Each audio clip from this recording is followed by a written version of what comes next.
This is a ridiculous story of Karen trying to one-up OP and the HOA fining, and it's a crazy mess. You gotta hear it. It's called It Is Your Truck After All, posted by Deleted. The background. Automobile insurance adjusters navigate a valley filled with mendacity and misrepresentation. For every 10 people I spoke with, at least half either omitted something material, lied, or committed fraud. If mendacity actually smelled like death, then I was surrounded by an ever-present stench. This story of malicious compliance is one way to clear the air. Helpful points. The named insured on a policy is required to follow the insurance policy contract to obtain coverage, and usually the DMV will have the name of the lender on the title. A total loss vehicle is stored around 45 to 60 days before storage charges start. The story. Mr. Debtor had a very fancy, new to him, fix or repair daily truck.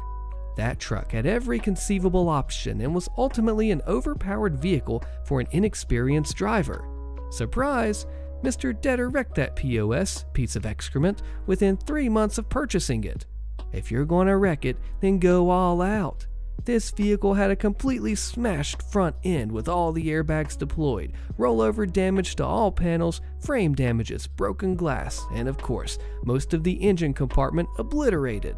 In short, this car is called a total loss. The cost to repair the vehicle is more than 75% of its value and is not feasible to repair. Mr. Debtor's minor physical injuries were eclipsed by the mortal blow received by his pride. He let me know how I was directly responsible for his drunk driving crash, his injuries, and that I needed to go to heck and live there. This was the first call. Lovely. Fast forward, and I've given Mr. Debtor an offer to resolve his total loss. I checked the DMV. No lender is listed on the title. Total loss call goes like this. Hey, we're ready to settle this claim for you. Do you have the title? I say. Mr. Debtor replies, yes. Do you have the loan on the car? No, of course not. Insert long and misogynistic rant regarding his wealth, status, and superiority. Thank you for sharing. I can come to meet with you today, sign the title transfer, and give you the funds as you are listed as the owner. No, I have to get the title out of the safe deposit boxes at the bank. Over the next 60 days, Mr. Debtor hems and haws about this title for over 2 months. Every week I call him and I mail a letter regarding the need to sign and mitigate damages, like towing, storage, and so on. Which brings us to the phone call that let the fresh breeze in. The phone call that changes everything is at 10:30 a.m. on a Monday. Hi, I say, it's been a while and I'm still needing that title from you to settle your claim. You're harassing me. No, sir, I'm fulfilling my obligations to you as a customer. I need to get your title to pay your claim back. Listen here, you are on my schedule, not the other way around. You think you're, insert elevator music of curses, insults, and misogyny. Sir, I'm just trying to save you the hassle of dealing with the truck. Storage is starting soon. He interrupts. I'm going to call you when I'm good and ready. You'll get the title then. If you call me again, I'm filing a police report. It's your car. Deal with it. And the phone call ends. Mr. Debtor's given me a clear and unmistakable indicator that he is not cooperating and is in violation of his contractual responsibilities. I can't abandon salvage. I can, however, do this. 11 a.m. on a Monday. Hi, salvage vendor. You have Mr. Debtor's truck on the lot. He's not ready to resolve his claim. Can you tow it back to 123 Debtor Heck Lane? Yes, that's right. In his driveway, please. And with that, Mr. Debtor's wondrous wreck of a vehicle is towed to his property. At 1 p.m. on a Monday. What the heck, he says. The HOA called. You can't leave that in my driveway. I'll sue you. My neighbors are asking questions, blah, blah, blah. Hi, Mr. Debtor. I'm sorry for the confusion. You see, the truck is yours, after all. You're on the title and have refused to help me process this claim. As you requested, the vehicle will remain on your property until you're ready. My HOA is fining me. You must pick up the truck now. No, you still haven't provided the title. When you're ready, let me know. Is there anything else I can help you with? Slowly deflating, Mr. Debtor replies, You can't do this. Sir, the truck is yours. You've refused to complete the paperwork and I have no legal standing to store the vehicle indefinitely. Remember that valley of mendacity I mentioned? Brace yourself in 3, 2, 1. Mr. Debtor, in a low growling noise, I'm broke, title pawn. I'm sorry? I don't have the title. It's at I'm broke title pawn. I will not call him a liar. I will not call him a liar. I will not call him a liar. Oh, sorry that I misunderstood that you had the title. Can you give me their number? And with that, the dragon was slayed. So I called the subprime high-interest title pawn company. They were surprised to learn about the vehicle being wrecked, and the balance remaining, $3,200 and 13 months. Mr. Debtor thought we were going to hold his wreck for 13 months. He signed, and the lender was paid. Oh, the vehicle.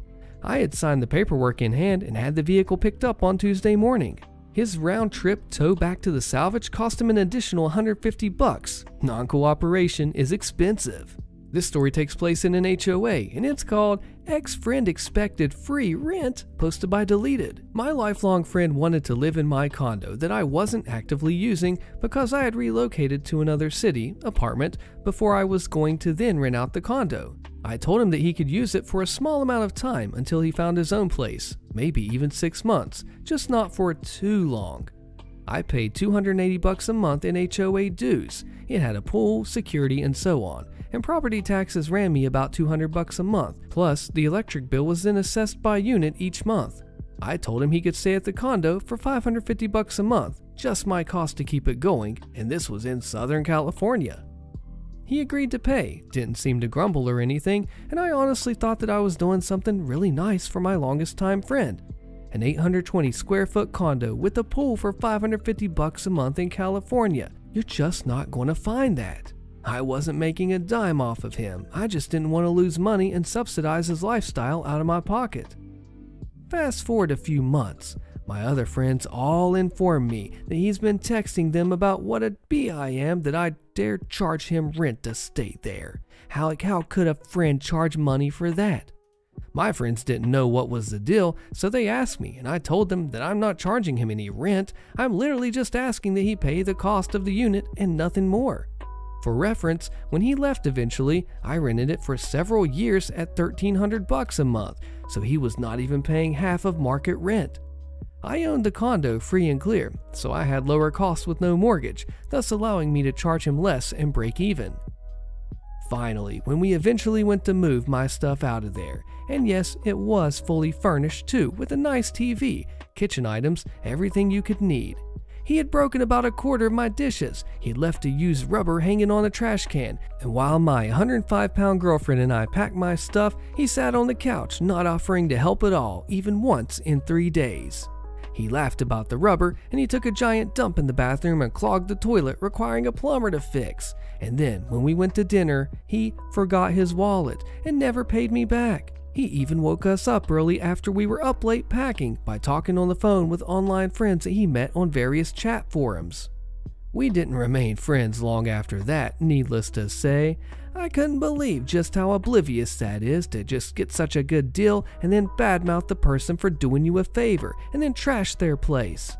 I spent a bunch more on housekeeping, and my real estate agent who was renting it out after he left said that the housekeeping service had never seen a place so filthy. We noticed that too. Besides the rubber, there was just dirt and filth everywhere. He wiped it out. Do you agree with this commenter? If that was my own brother, I'd have his butt on the street immediately after finding out that he was crap-talking such a sweet deal. And OP drops this face palm right here. It kind of makes it funnier if I mention that he had inherited over $100,000 just a few years earlier, quit his job, blew through the money in 2.5 years completely, and then started trying to mooch wherever possible. I urged him to invest that money and continue working, but he didn't. Oh my gosh, this is crazy. What do you think? Lock up the vacation homes. You never said what, Lock, posted by Cynical Altruist. This was fun. A while back, my friend and I had a brief job working a managed vacation home place, basically renting really nice houses to people over the summer.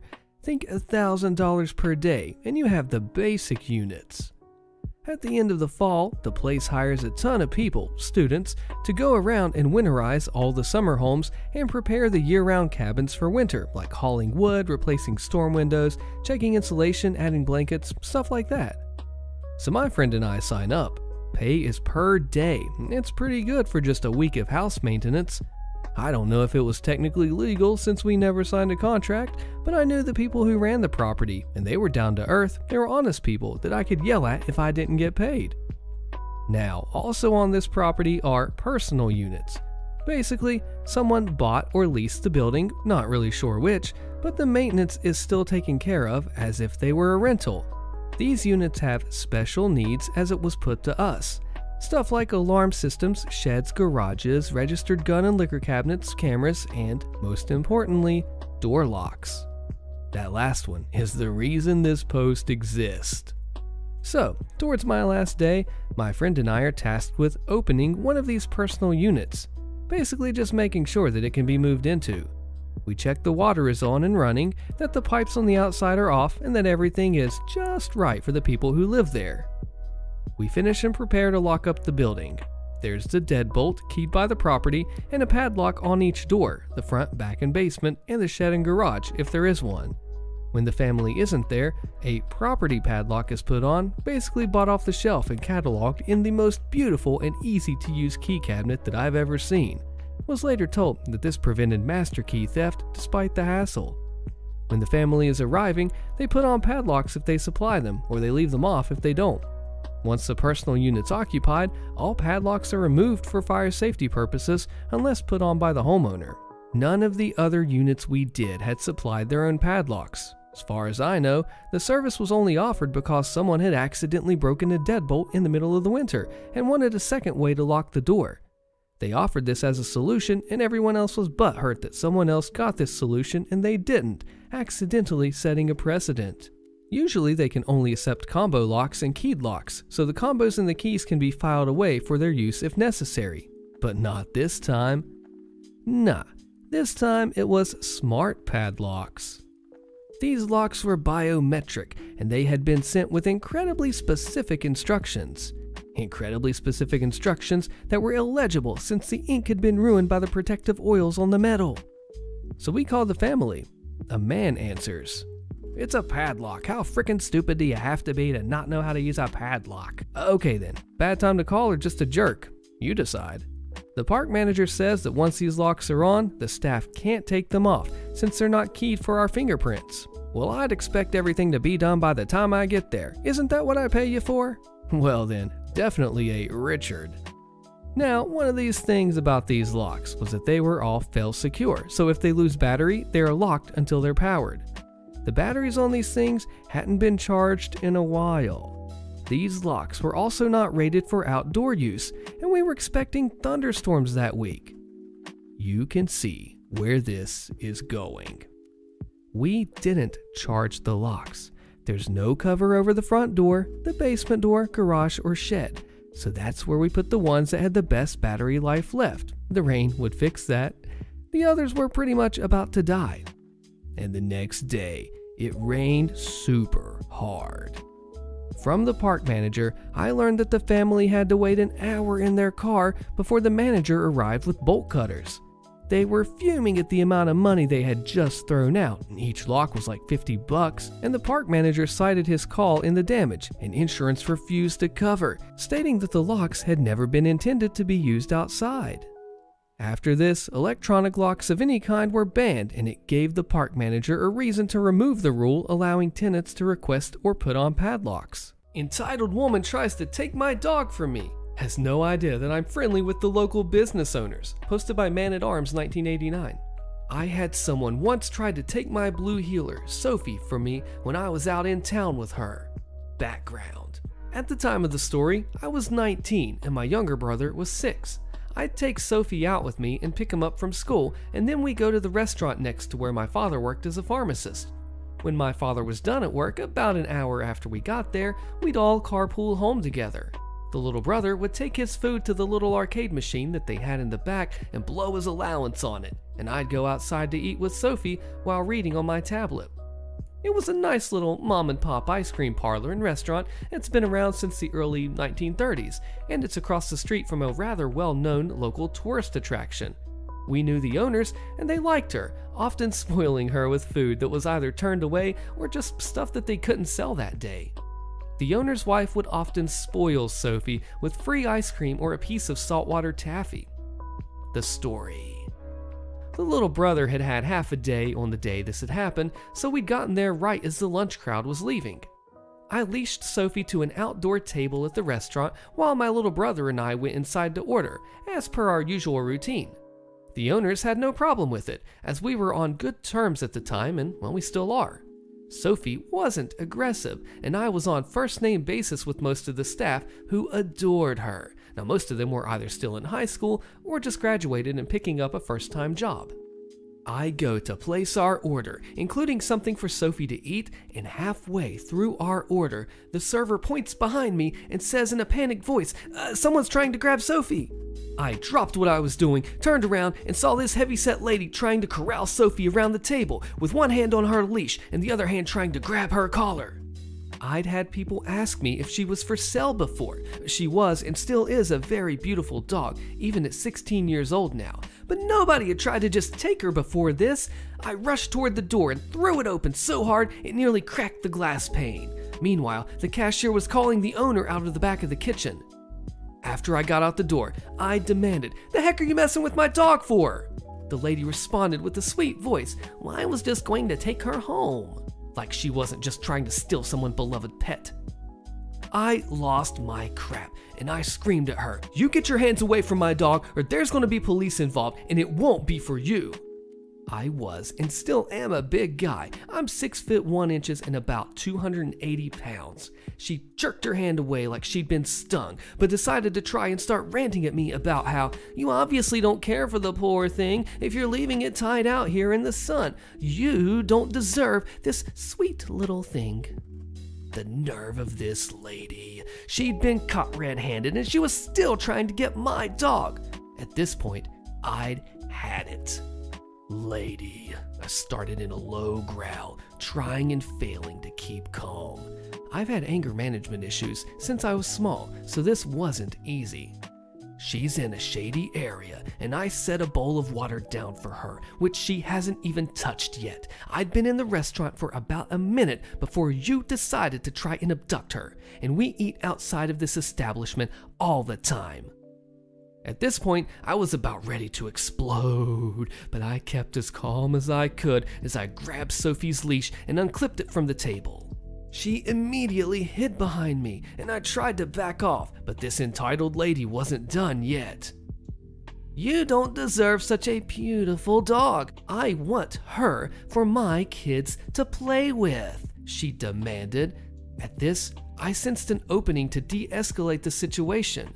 "That's a terrible idea," I started, having an idea on how to get out of this situation. "This breed is notorious for being bad with kids." This is true with the breed, but not with Sophie. She's always loved kids, and she's mixed with Australian Shepherd, which are generally great with kids in my experience. But this lady didn't need to know that. "What are you talking about? She's been so friendly every time you're down here." This raised every alarm bell and red flag in my head at the same time. She'd been watching me and Sophie for at least a week or two to know how often I was down here and know our routine. She might have even planned this out in advance. This is a cattle dog. They're bred to work with half wild cattle and are known as healers for how they bite at the heels of people and animals. They're not like Lassie. I started ranting. And to be honest, I never knew if she understood that reference. And it doesn't matter anyway. This is my dog and you're not getting her. Now leave us alone before the police get here. The staff have already called them. This was a bluff. I had no idea what the staff were doing. But it made her stop for a minute. And that was long enough for me to get back to the door and open it before asking the owner, who had come out of the back, "Hey owner," I'm not using this real name without permission, "mind if I wait in here with Sophie for a bit? Someone just tried to take her while she was out front." The owner took one look at me and at Sophie trying to hide from the lady and replied, "Head into the back. I'll let you know when it's safe." I took Sophie and headed back into the area next to the arcade machine where she cuddled up to my little brother, who she's always been attached to. Meanwhile, I heard the owner start telling the lady off. She even tried to claim I stole her dog. The conversation went like this. "He just took my dog." Nice try, but he's a regular customer and he's had that dog for 2 years now. I've known her since she was a puppy. I'm not leaving until I get that dog. The owner, in the most quiet, soft, and collected voice I'd ever heard him use. It honestly made him more intimidating. I'd never seen him get angry before, and it was terrifying. No, you're leaving right now. We have you on camera trying to take his dog. This isn't over. I want to speak with the owner. Yes, it is. I'm the owner, and you're banned, both from my store, for some reason he never called it a restaurant, and all other stores in town. You can't do that. You have no authority. Yes, I can. I'm the head of the local council, and I'm making sure they all see what you did. If you leave now, you should get away before his father gets here. I've already called him, and he's not a nice man when his family is threatened. This was a bluff. He never called my father, but I didn't learn that until years later. Dad was a true Papa Bear when it came to us kids, even threatening the local deputy once when he came into our house when he wasn't home. This was what finally broke her, but she wasn't going to leave before getting in one last blustering half-threat. Fine, I'll leave, but this isn't the end of this, after which she stormed out. It turned out that was the end of it. The lady got kicked out of all the local owned stores and had to do all her shopping at a chain store in the next town. She later moved out of the area when people found out what type of person she was and stopped being nice to her. Nowadays, the ice cream shop has been sold to new owners. The old owners retired a few years later and are now living a comfortable life in the Washington Peninsula. I still talk with them online every now and then. I gave the wife my reading tablet so she could enjoy her books more often as a retirement present. My father's also retired and spends most of his time around town, hanging out and playing with his friends in a blues band. And my brother and I work at a local grocer. Sophie still likes kids and the sweet things in life, but we've had to cut back on how much she gets. She's getting old and having trouble getting around now. For all pet owners out there, I'll say this. Get your animal licensed and chipped if possible. If you can't get them licensed, keep a photo and vet records of them for when you have to prove it's your animal. And never make my mistake and leave your pet unattended in a public place. HOA President Takedown. He tries to find me over this. Click the video on your screen so you don't miss the crazy fallout of this one, and I'll see you there.